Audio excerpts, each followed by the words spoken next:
أن لا إله إلا الله وحده لا شريك له وأشهد أن محمدا عبده ورسوله أما بعد.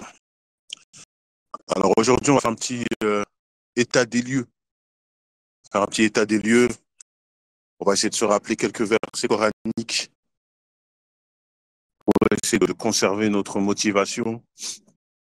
Comme vous le savez, j'avais déjà donné un premier volet en expliquant que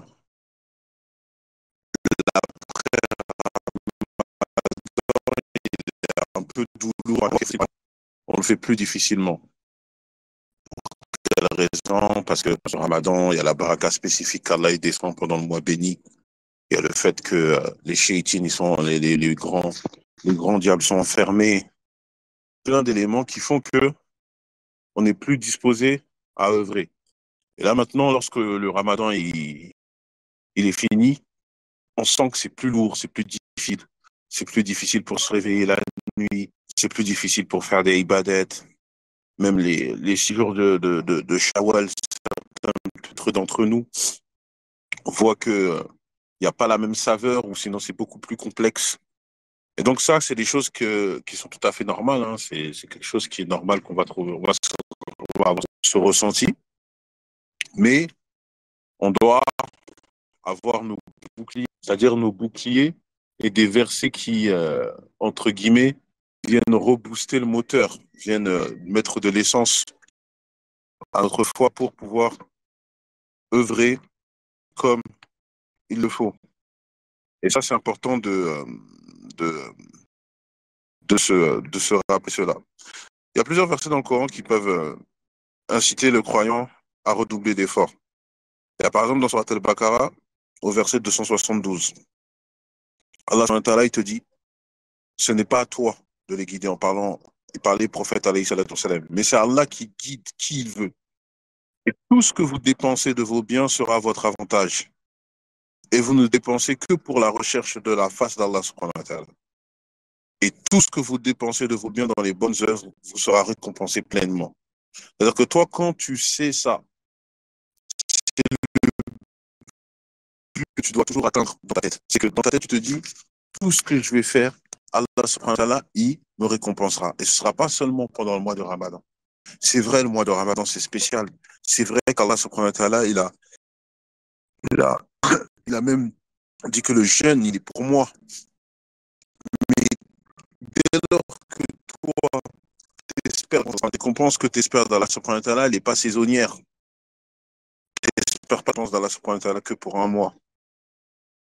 Tu espères la récompense d'Allah subhanahu wa ta'ala jusqu'à ce que Allah reprenne ces choses-là. Dans cette même sourate, dans Surat Al-Baqarah, au verset 286, Allah subhanahu wa ta'ala dit, Allah n'impose à aucune arme une charge punie du mal qu'elle aura fait. Et ça, quand on comprend ça, c'est-à-dire quoi? C'est-à-dire que tu vas voir que les épreuves que tu as dans ta vie, les épreuves que tu as dans ta vie sont à la mesure de ce que tu peux surmonter. Tout ce qui t'arrive dans ta vie, autant l'épreuve peut être difficile ou ce que tu veux, tu es capable de surmonter. Quand toi, tu veux faire une ibada et que tu vois que c'est compliqué, mais tu as la motivation, que tu l'as fait peut-être pas convenablement, tu dois revenir à Allah subhanahu wa ta'ala, tu dois faire des doigts pour pouvoir le faire, pouvoir l'accomplir convenablement et Allah te facilitera. Parce que Allah ne te pose pas quelque chose que tu ne peux pas supporter. C'est-à-dire que quand on voit que c'est plus difficile, peut-être après le Ramadan, c'est que ça demande plus d'efforts et la récompense auprès d'Allah subhanahu wa ta'ala sera encore plus appréciable parce que tu vas faire un effort, tu montreras réellement que tu veux plaire à Allah subhanahu wa ta'ala. Oui, de temps en temps, il y a des choses que pendant le Ramadan, c'est l'ambiance. On est tous dedans, c'est plus facile à faire. Mais là, comme toi, maintenant, tu es dans un mois qui n'a plus ses spécificités, le fait que tu te surmènes ou tu te donnes, tu te sacrifies encore plus pour Allah subhanahu wa ta'ala montre la véracité de ta volonté de te rapprocher de lui. Et ça va montrer aussi également que le mois de Ramadan était on va dire la formation qui t'a permis d'acquérir certaines choses.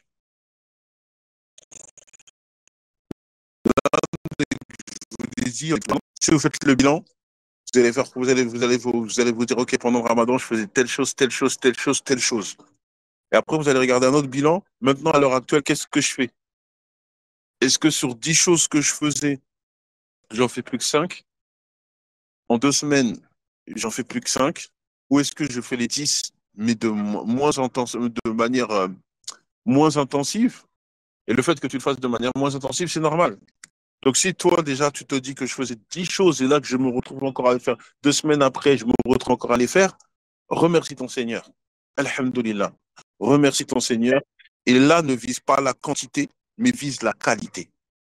Si maintenant, tu faisais par exemple, et maintenant, tu te rends que tu n'en fais que 2, moins de la moitié. Alors là, qu'est-ce que tu vas faire? Tu vas essayer de voir parmi ces 10 choses que tu effectuais pendant le Ramadan, tu vas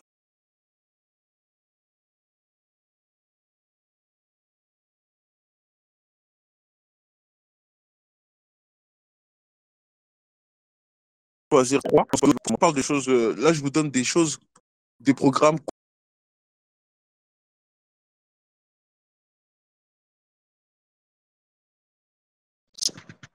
Est-ce que vous m'entendez? Désolé, ça bug beaucoup ici. Vous m'entendez? Ok, allez. De toute façon, on va faire court parce que au fait, j'ai une très très très mauvaise connexion.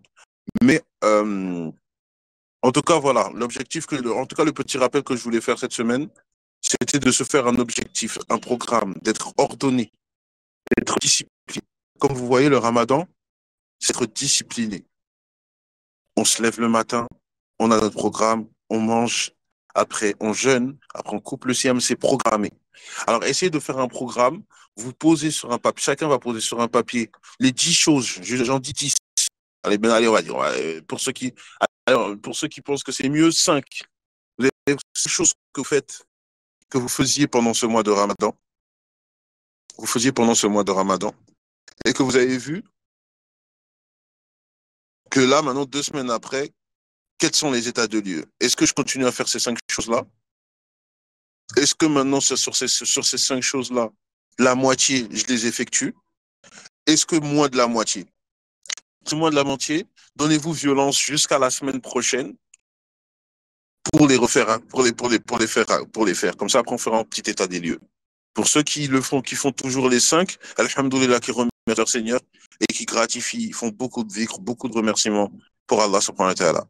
Ceux qui ont carrément tout délaissé, alors qu'ils se donnent l'effort de refaire au moins ne serait-ce qu'un tiers des choses. Chacun va se mettre un petit objectif comme ça. Chacun va se mettre un petit objectif des états des lieux. Et c'est comme ça qu'après, quand vous essayez de faire votre rétrospection peut-être une fois par semaine, chaque fois par semaine, vous le faites, jusqu'au mois de Ramadan prochain, et bien alors, Inch'Allah Ta'ala, vous allez passer un Ramadan qui sera meilleur que le précédent. Donc, c'était le petit rappel que j'avais. Je m'excuse hein, parce que je suis dans un endroit où ça capte pas du tout, pas très bien. Et Inch'Allah, on se dit à la semaine prochaine. Est-ce que vous avez quelques petites questions? Comme ça, on essaie de répondre brièvement. Et on se dit à la semaine prochaine, Inch'Allah. Est-ce que vous avez des questions?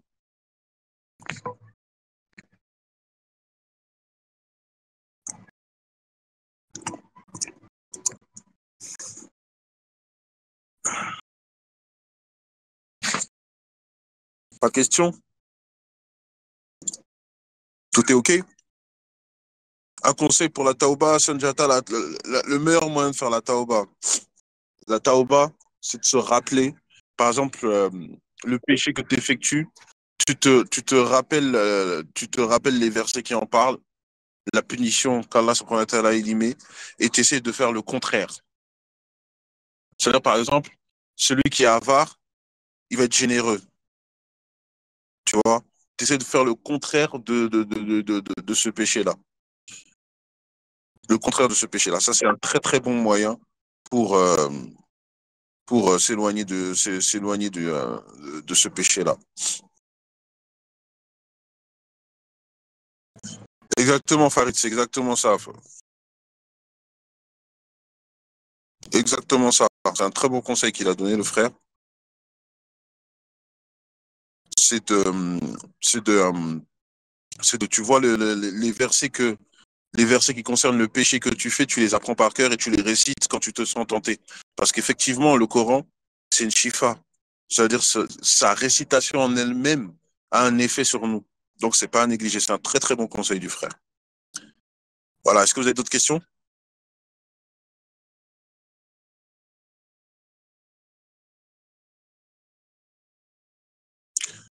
Les doutes, ça fait partie de, ça dépend. Les doutes, les West-West, ça aussi, c'est un sujet qui est très loin. Il y a les doutes partie du croyant. Celui qui a des West-West, c'est, Sourate An-Nas fait partie des sourates protectrices, hein. Donc, Sourate An-Nas, c'est pour ça.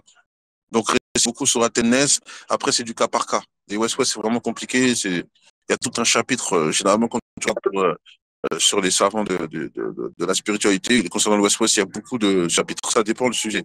Si c'est quelque chose de vraiment précis qui, euh, qui te trouble dans tes actions, ben, contacte-moi en privé et essaie de m'expliquer bien en détail en privé. Comme ça, Inch'Allah, j'essaie de te trouver une solution.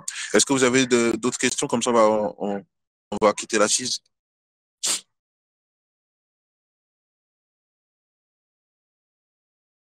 Ok, bah donc je vous dis à la semaine prochaine, Inch'Allah. Excusez-moi pour la connexion, comme je vous l'ai dit, elle est pas tip top ici. Elle est pas tip top. Donc, barakallahu fikum à vous tous. Et on se dit à la semaine prochaine, Inch'Allah. Barakallahu fik. Subhanaka bihamdik. Ashhadu an la ilaha illa ant. Astaghfiruka wa atubu ilayk.